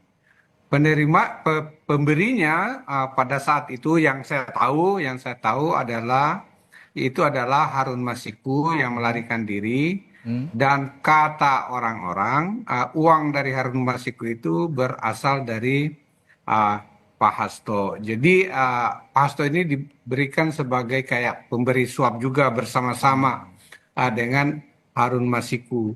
Detail kasusnya saya tidak tahu persis. Jadi menurut saya memang ada keterlambatan dari KPK untuk menetapkan Pak Hasto sebagai tersangka karena Wahyu Setiawan saja sudah keluar dari penjara sekarang. Tapi oleh karena itu juga tetapi adalah tidak adil dalam sebuah kasus suap hanya penerima yang masuk penjara gitu, sedangkan pemberinya tidak ada. Jadi kalau sekarang itu mungkin ya Pak Hasto dengan Harun Masiku cuma bagaimana pemilihan waktunya oleh KPK, saya kurang tahu persis apa yang melatar belakangi sampai jedahnya lama. Bu Erna, kalau kemarin kan KPK bilang bahwa uang suap yang diberikan Harun Masiku ini berasal sebagian besar dari PDI Perjuangan, dari Hasto Kristianto yang saat ini dijerat sebagai tersangka. Nah, Anda punya atau PDI Perjuangan punya alibi atau penjelasan bagaimana tudingan ini bisa dibantah sebenarnya? Saya kira kita bisa melihat dan menelaah secara bersama-sama putusan dari perkara nomor 28 Pitsus TPK PN Jakarta Pusat tertanggal 24 Agustus 2020 karena itu sudah bisa diakses melalui Direktori Mahkamah Agung. Setelah saya menelaah berkaitan dengan putusan tersebut, ini tidak ada bukti yang mengkaitkan Sekjen dengan kasus suap Wahyu Setiawan, ya, karena di sini kalau kita baca di halaman 161, ya, dalam putusan tersebut, ini dana operasionalnya ini dari HM. Oke. Ya. Kemudian juga seperti tadi disampaikan oleh Pak Laude bahwa kasus HM ini untuk Wahyu Setiawan ini sudah berkekuatan hukum tetap dan ingkrah, dan Wahyu sendiri sudah dinyatakan bebas bersyarat. Artinya kalau kita melihat bahwa berkaitan dengan hal ini tidak ada bukti-bukti yang mengarah kepada Sekjen. Oke, tapi KPK bilang kemarin punya bukti soal ini dan menguatkan hal itu. Anda kalau begitu menganggap KPK bohong? Saya tidak melihat, karena kami menilai ya berdasarkan pada bukti-bukti yang ada pada kami. Kami nggak tahu bukti-bukti yang ada pada KPK. Tapi berdasarkan pada apa yang disampaikan oleh Direktur Penyidikan KPK, Asep Guntur Rahayu, menyatakan bahwa beliau belum akan menahan HK karena barang bukti kasus tersebut belum rampung dikumpulkan. Artinya bahwa bukti-bukti yang ada ini berasal dari berkas yang sebelumnya. Nah, saya ingin menggarisbawahi bahwa berdasarkan putusan Mahkamah Konstitusi nomor 21 PUU 12 dari 2014 halaman 96. Jadi intinya menyebutkan bahwa frasa menemukan tersangkanya dalam pengertian penyidikan ini harus ditafsirkan bahwa dalam rangka tindakan penyidikan melakukan suatu proses pengumpulan bukti yang dengan bukti tersebut kemudian penyidik menemukan tersangka tindak pidana, sehingga dia tidak serta-merta penyidik ini menemukan tersangka sebelum melakukan pengumpulan barang bukti. Hal ini berbeda dengan apa yang disampaikan oleh Direktur Penyidikan KPK bahwa ini belum terkumpul ya barang buktinya masih barang bukti yang lama, namun sudah ditetapkan sebagai tersangka, dan hal ini adalah merupakan pelanggaran berkaitan dengan KUHP dan juga putusan MK. Karena dengan segala argumentasinya tim hukum PDI Perjuangan artinya akan ajukan pra-peradilan sejauh ini? Kami belum menentukan apakah akan melakukan pra-peradilan atau tidak, tapi kita akan melihat situasi yang ada berkaitan dengan perkara ini. Terakhir singkat saja Pak Laude, untuk KPK sendiri dengan apa namanya ada anggapan politisasi dan segala macamnya, belum lagi nanti opini publik yang terbentuk. Bagaimana harusnya KPK bersikap sekarang untuk kasus yang dihadapi oleh Hasto Kristianto ini di PDI Perjuangan?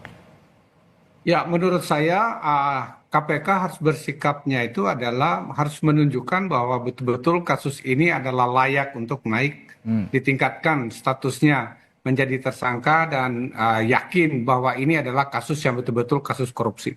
Itu adalah kewajiban. Yang nomor dua, KPK harus bertindak sama dengan kasus-kasus yang lain. Misalnya penundaan yang lama waktu itu sekitar berapa tahun tuh, mulai dari 2019 lidiknya sampai 2020 sekitar 5 tahun baru masuk ini, memang bisa dianggap sebagai sesuatu yang bisa dicurigai masyarakat. Tapi oleh karena itu kita juga harus memberikan dukungan kepada KPK kalau betul-betul mereka profesional, dan mudah-mudahan ke depannya itu mereka juga berani kembali marwahnya untuk menetapkan kasus itu dengan tidak mempertimbangkan politik, tetapi betul-betul murni kasus korupsi yang mereka benar-benar objektif ya. Apalagi sekarang KPK era baru kan, pimpinannya juga baru semua. Tentu saja ini jadi harapan publik ya, KPK juga tidak lagi tebang pilih, tidak lagi ada politisasi begitu.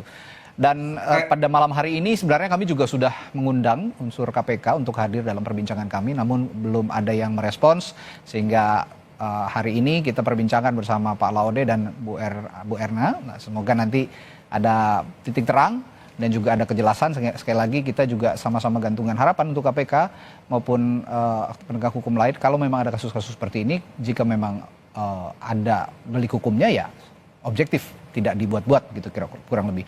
Baik, terima kasih Pak Laude Muhammad Syarif, Wakil Ketua KPK periode 2015-2019 dan juga Ibu Erna Natnaningsi dari tim hukum PDI Perjuangan telah berbagi informasi dan perspektifnya malam hari ini di Sapa Indonesia Malam. Sehat selalu Bapak dan Ibu, sampai jumpa lagi.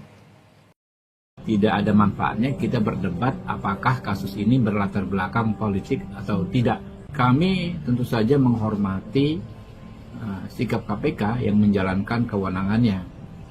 Di sisi lain kami juga menghormati hak Pak HK untuk melakukan pembelaan diri berdasarkan ketentuan perundang-undangan yang berlaku. Menurut kami tidak ada gunanya, tidak ada manfaatnya kita berdebat apakah kasus ini berlatar belakang politik atau tidak, karena bisa sangat-sangat subjektif. Yang terpenting bahwa perkara ini harus dijalankan, harus diperiksa dengan prinsip keterbukaan, dan semua tuduhan berikut juga semua bantahan haruslah dibuktikan dengan alat-alat bukti yang sesuai dengan ketentuan hukum yang berlaku.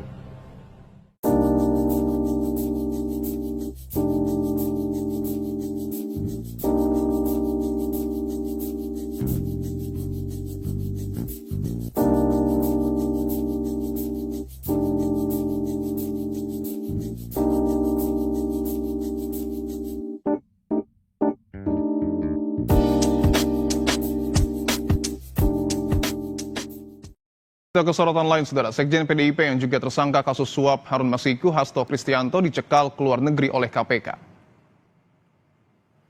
Pencegalan Hasto Kristianto dikeluarkan usai KPK menetapkan Hasto sebagai tersangka kasus suap dan perintangan penyidikan perkara yang menjerat Harun Masiku.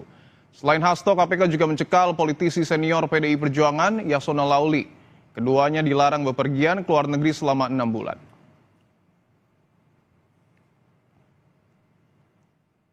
Komisi Pemberantasan Korupsi telah mengeluarkan surat keputusan nomor 1757 tahun 2024 tentang larangan bepergian ke luar negeri terhadap 2 orang warga negara Indonesia, yaitu YHL dan HK.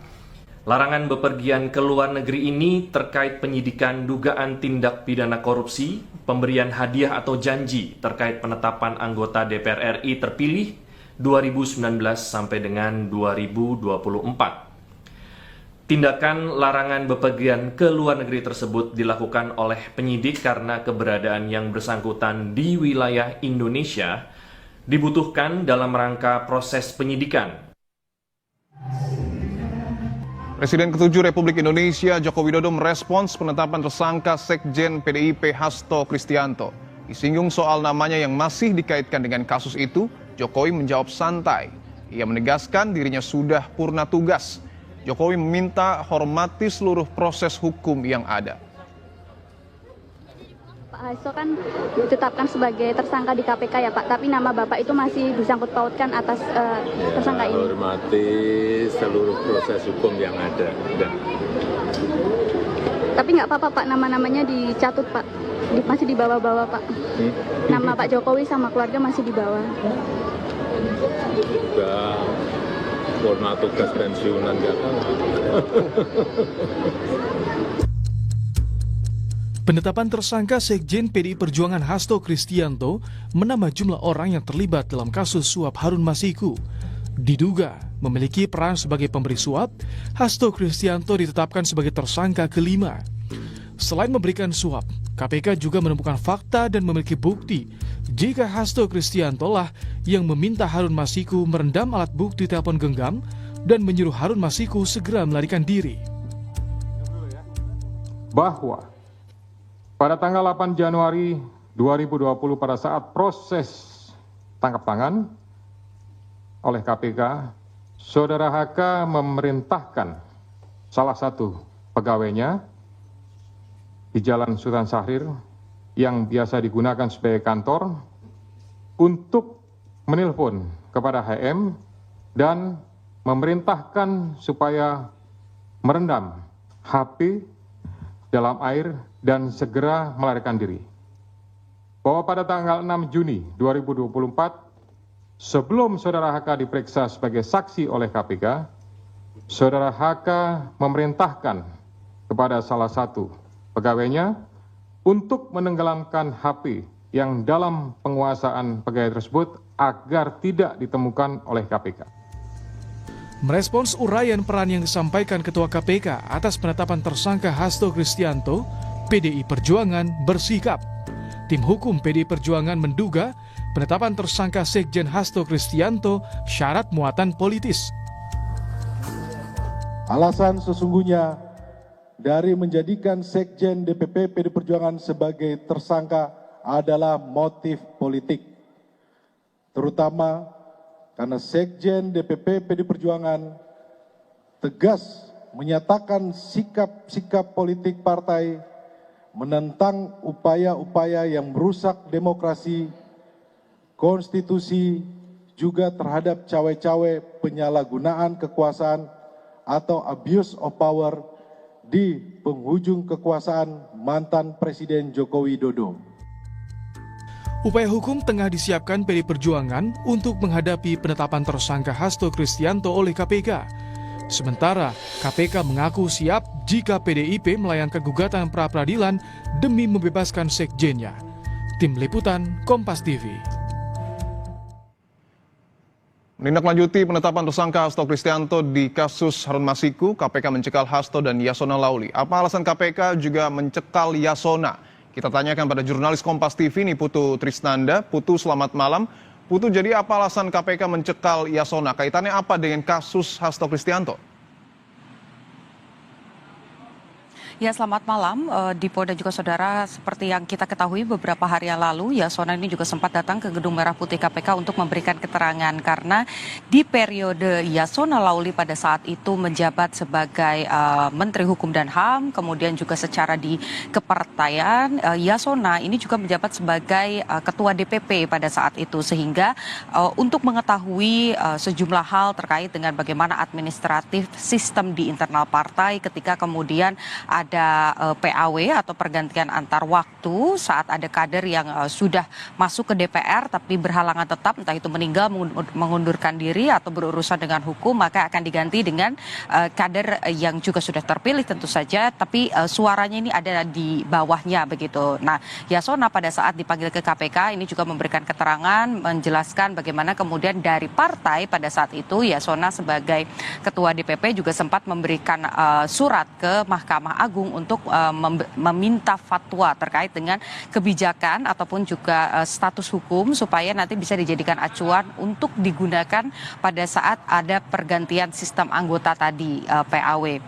Selain itu juga pada saat memberikan keterangan, Yasona ini juga ditanya soal keberadaan dari Harun Masiku, bagaimana keluar masuk di Indonesia, kemudian pencekalannya dan lain sebagainya, sehingga pada saat ini memang yang dinyatakan sebagai tersangka baru Hasto Kristianto saja sebagai tersangka kelima dalam kasus Harun Masiku begitu, tapi Yasona Lauli ini masih berstatus sebagai saksi. Hanya saja kalau mendengar bagaimana pernyataan dari juru bicara KPK, Tessa Mahardika menyampaikan bahwa memang dalam rangka proses penyidikan ada hal-hal yang dibutuhkan, termasuk salah satunya adalah memeriksa saksi, meminta keterangan dan lain sebagainya untuk kemudian membuat proses penyidikan ini efisien dan efektif. Kata KPK, maka dikeluarkan pencekalan supaya baik itu Yasona Lauli ataupun juga Hasto Kristianto ini tetap berada di dalam negeri, dan ketika penyidikan ini berlangsung butuh keterangan dan lain sebagainya, ini bisa kemudian dipanggil dengan mudah ke Gedung Merah Putih KPK untuk dimintai keterangan.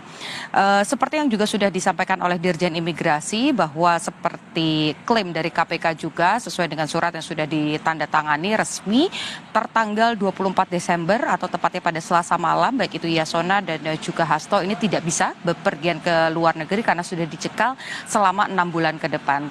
Tadi juga saya mencoba mengkonfirmasi begitu ya ke pihak imigrasi ataupun juga Dirjen Imigrasi dan Pemasyarakatan, memang selain Hasto, kemudian juga ada Yasona Laoly, pada bulan Juli lalu juga ada pencekalan yang sudah dikeluarkan atas nama kader PDI Perjuangan juga, yakni Donitri. Ini sebetulnya merupakan kuasa hukum begitu, tapi diduga Donitri ini juga terlibat dalam kasus ini, kemudian membantu proses yang dilakukan antara Harun Masiku, kemudian juga mantan petinggi KPU Wahyu Setiawan begitu ya, sehingga ini juga dicekal. Jadi kalau kita lihat dari 6 bulan dari bulan Juli, artinya pencekalan Doni ini tinggal 1 bulan lagi. Belum ada keterangan secara resmi apakah dengan dicekalnya Yasona dan Hasto maka pencekalan dari Donitri ini ditambah lagi atau diperpanjang karena tinggal 1 bulan lagi. Jadi kita masih menanti.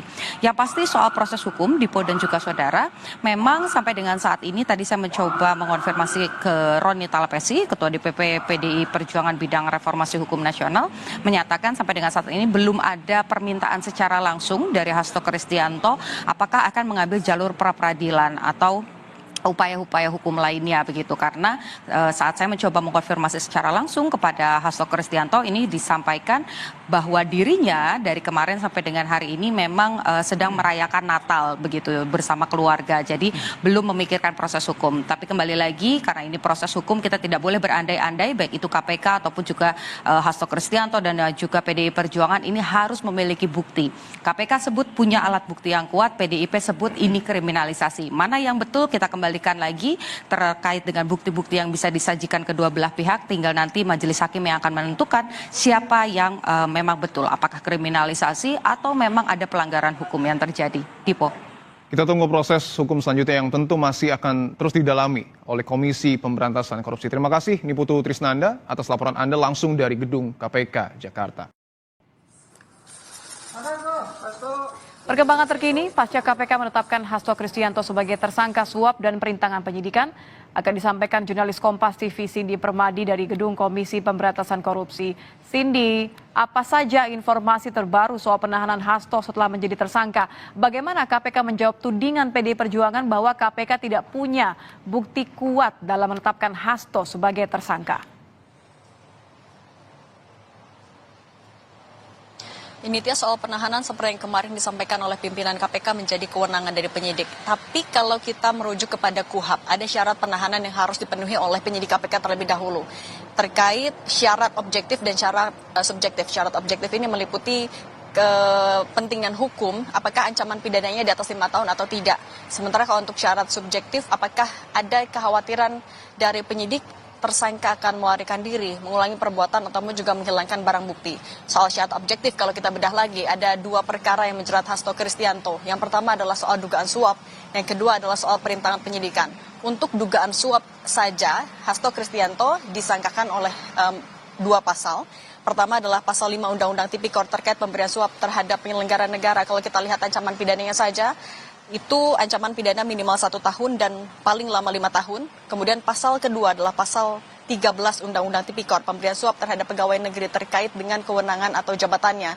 Untuk pidananya maksimal 3 tahun. Sementara kalau untuk perkara kedua, perkara perintangan penyidikan, yang digunakan pasalnya adalah pasal 21 Undang-Undang Tipikor, paling singkat pidananya 3 tahun dan paling lama 12 tahun. Sementara kalau misalnya kita melihat juga pertimbangan subjektif soal apakah akan melarikan diri, menghilangkan barang bukti ataupun juga mengulangi perbuatannya, KPK juga sudah mengambil langkah pencegahan ke luar negeri yang sudah diproses oleh Kementerian Imigrasi dan Pemasyarakatan. Hasto Kristianto per kemarin malam efektif dicegah ke luar negeri selama 6 bulan ke depan, dan tidak hanya Hasto Kristianto, tapi Kementerian Imigrasi dan Pemasyarakatan juga mencegah politisi senior PDI Perjuangan dan mantan Menkumham Yasona Laoly ke luar negeri selama 6 bulan ke depan. Selain itu, terkait dengan tudingan bahwa KPK tidak memiliki bukti yang kuat soal penetapan Hasto Kristianto sebagai tersangka, juru bicara KPK Tessa Mahardika melalui pesan singkat kepada Kompas TV sudah menjawab ia meyakini kalau alat bukti yang dikantongi oleh KPK adalah alat bukti yang kuat. Karena setiap penetapan tersangka yang dilakukan oleh KPK sudah melewati proses dan tahapan-tahapan atau prosedur yang kuat, termasuk soal kelengkapan alat bukti. Ini yang disampaikan oleh Tessa Mahardika. Ini juga ditegaskan kemarin oleh Ketua KPK Setio Budianto saat konferensi pers. Ia menyebutkan kalau alat bukti yang kuat ini sudah dikumpulkan melalui pemeriksaan saksi, penggeledahan, penyitaan alat bukti elektronik. Ini yang juga menjadi alasan kenapa KPK baru menetapkan Hasto Kristianto saat ini atau sekitar 5 tahun sejak awal mula kasus ini sudah bergulir. Alat bukti ini pula lah yang kemudian meyakini dugaan KPK bahwa Hasto Kristianto ada dugaan pertama meminta atau menginstruksikan kepada Harun Masiku untuk merendam handphonenya di dalam air, kemudian melarikan diri. Instruksi yang sama juga kepada stafnya Kusnadi untuk merendam HP-nya ke dalam air sebelum Hasto diperiksa KPK. Juga kemudian ada pengkondisian saksi hingga ada dugaan bahwa sebagian uang yang dipakai untuk menyuap ex-komisioner Wahyu Setiawan berasal dari Hasto Kristianto. Ini adalah bukti-bukti yang diyakini oleh KPK sudah memenuhi standar prosedur. Bahkan KPK juga menyebutkan apabila nantinya PDI Perjuangan mau mengambil langkah hukum, upaya hukum, bahkan pra-peradilan, KPK sudah siap melakukan hal itu, Nitya. Ya, terima kasih Cindy Permadi. Jurnalis Kompas TV melaporkan langsung dari gedung KPK. Terima kasih Cindy. Kami tidak akan berandai-andai dan berpikir yang negatif, tidak. Namun kita mempertanyakan saja kenapa pada saat sekarang mentersangkakan sekjen partai. Saya sampaikan demikian ya karena proses mentersangkakan ini mendekati PDI Perjuangan akan mempunyai gawe besar yaitu ulang tahun yang ke-52. Yang kedua adalah mendekati dengan adanya pelaksanaan kongres partai yang ke-6. Nah ini mestinya juga kami tidak akan berandai-andai dan berpikir yang negatif, tidak. Namun kita mempertanyakan saja kenapa pada saat sekarang mentersangkakan sekjen partai gitu aja. Yang menjadi itu katanya yang mereka tahu sama Pak Jokowi. Oh kita tidak pernah menuduh siapa kok. Tapi kader partai PDI Perjuangan seluruh Indonesia itu siap menjaga martabat dan marwah partai, itu yang pertama. Yang kedua tentunya siap menjaga dan mengamankan dan taat dan patuh terhadap Ibu Ketua Umum Ibu Hajah Megawati Soekarno Putri. Dan yang ketiga siap melawan siapapun yang ingin mengganggu jalannya kongres partai. Itu seluruh kader PDI Perjuangan di Kota Surakarta sudah mempunyai komitmen dan bahkan berikrar.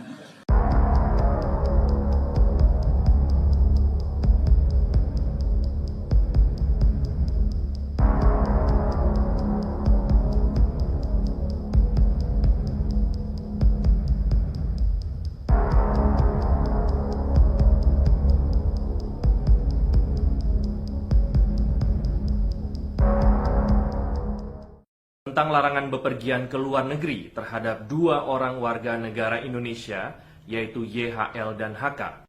Disampaikan bahwa pada tanggal 24 Desember tahun 2024, Komisi Pemberantasan Korupsi telah mengeluarkan surat keputusan nomor 1757 tahun 2024 tentang larangan bepergian ke luar negeri terhadap 2 orang warga negara Indonesia, yaitu YHL dan HK. Larangan bepergian ke luar negeri ini terkait penyidikan dugaan tindak pidana korupsi, pemberian hadiah atau janji terkait penetapan anggota DPR RI terpilih 2019 sampai dengan 2024. Tindakan larangan bepergian ke luar negeri tersebut dilakukan oleh penyidik karena keberadaan yang bersangkutan di wilayah Indonesia dibutuhkan dalam rangka proses penyidikan dugaan tindak pidana korupsi sebagaimana tersebut di atas. Keputusan ini berlaku untuk 6 bulan ke depan. Untuk diketahui bahwa pertanggal 9 Januari 2020, Komisi Pemberantasan Korupsi melakukan penyidikan untuk perkara sebagaimana tersebut di atas dan telah menetapkan Saudara HM sebagai tersangka. Proses penyidikan saat ini berkembang dengan penetapan tersangka HK sebagaimana yang telah diumumkan tadi sore oleh Komisi Pemberantasan Korupsi.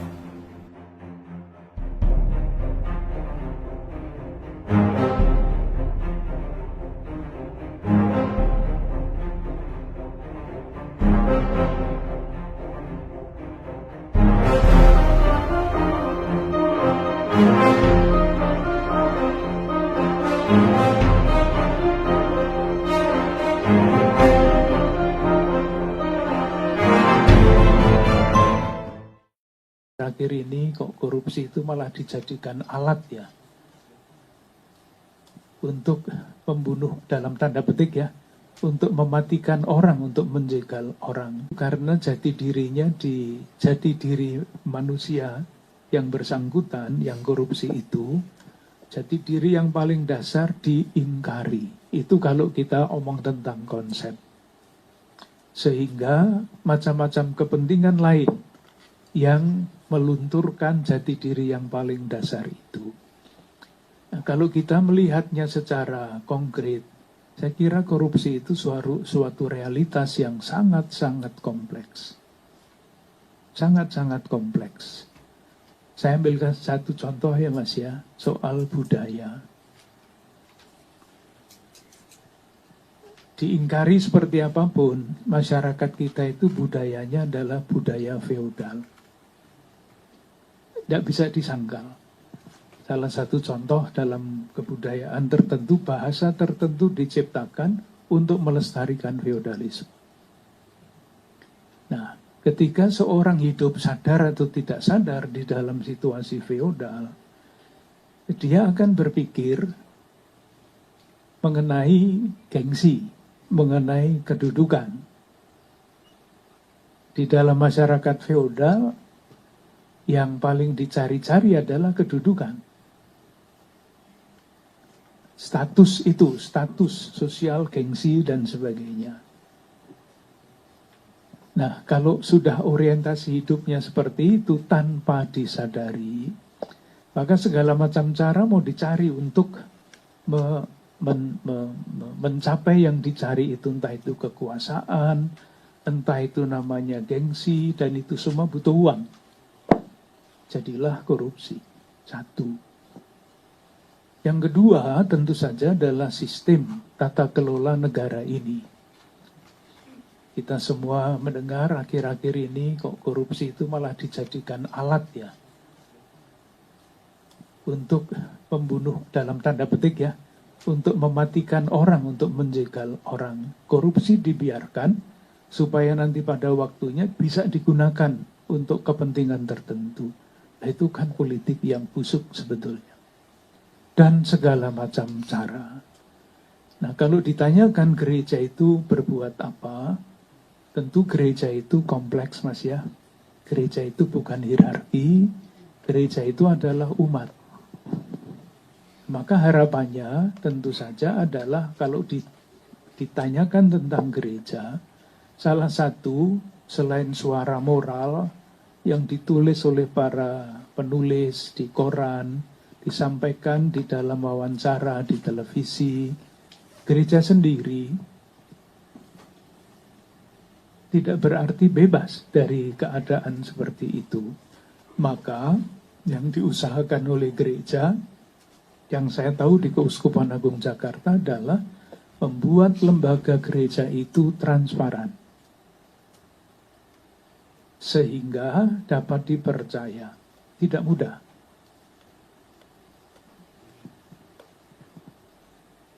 Dengan tujuan itu dibuatlah macam-macam model tata kelola. Ini Romo Samuel ini membuat terus macam-macam aturan tata kelola di dalam gereja supaya bahaya korupsi di dalam gereja sendiri oleh umat sendiri itu sejauh mungkin dicegah. Harapannya tentu saja harapan itu tidak selalu kesampaian Mas ya. Gereja sungguh menjadi lembaga yang terpercaya. Menjadi komunitas kontras itu istilahnya. Ketika di masyarakat tersebar kecenderungan untuk korupsi, menggunakan jabatan untuk macam-macam kepentingan, di dalam gereja hal seperti itu jangan pernah terjadi. Sehingga gereja bisa menjadi itu tadi komunitas kontras. Di gereja jangan sampai terjadi korupsi. Tetapi sekali lagi Mas, segala macam hal ada di balik korupsi itu. Korupsi adalah suatu realitas yang amat sangat kompleks. Keluar